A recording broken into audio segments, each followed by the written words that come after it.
Hi, I'm Dr. Nidhi Khare. In the previous lecture on cross-cultural dimensions, I talked about Hofstede's dimensions of national culture, and I hope you understood the importance of understanding cross-cultural dimensions, because with the opening up of the economy and lowering of the trade barriers and globalization of business, it has become really important to understand the cultural values of the organizations of other countries too. So not just your own country where you are operating, but also of other countries. You should have a fair idea of the culture of other countries too. Employees whose work takes them across cultural and national boundaries face different legal and political systems, as well as different values and practices that characterize particular cultures.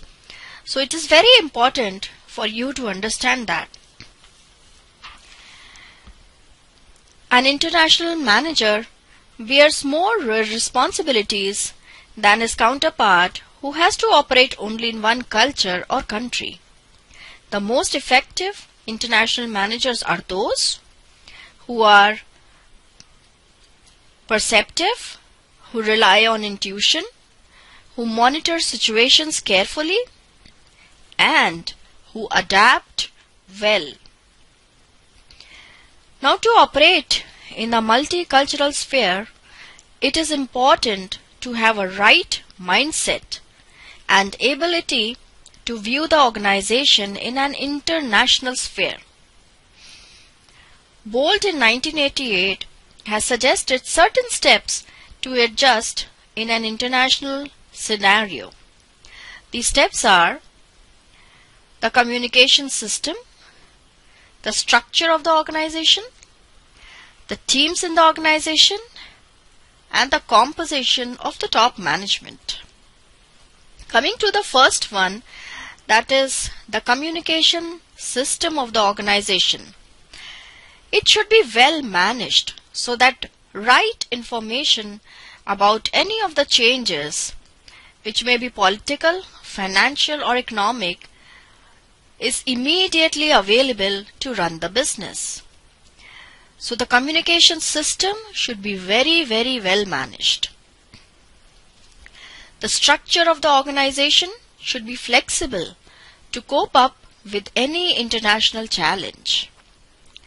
The teams in the organization should be multicultural with an international outlook so as to be able to respond to the demands of the world market. The composition of the top management team should be international. So, students, as you know that managers in today's organizations have to think internationally because of the creation of a single market without borders and the requirements to work with people of all nationalities. In addition to the developed economies, the developing Asia-Pacific countries such as China, India, South Korea, Japan, Taiwan, and Hong Kong are growing in importance. Managers in these situations have to understand and cope with cultural barriers that exist between countries. So an international manager bears much more responsibilities than his counterpart who has to operate only in one country or only in one culture. The ideal qualities of an international manager are curiosity, flexibility, communication skills, assertiveness, team working, resistance, and self-reliance. Now, Mainland and Marx in 1999 highlight the cultural differences that one may encounter while conducting business in different countries. It is imperative for managers to recognize cultural differences in the ways people from diverse countries and cultures do business. In Germany, long working hours are an indication of the incompetence of the performer, and humor is not appreciated in this culture at all. The Chinese and Indians are extremely flexible and are willing to make adjustments to their schedules. The French do not mind having long lunch hours and discussing business during the course of dessert. In Japan and India, people stand up when a superior enters the room.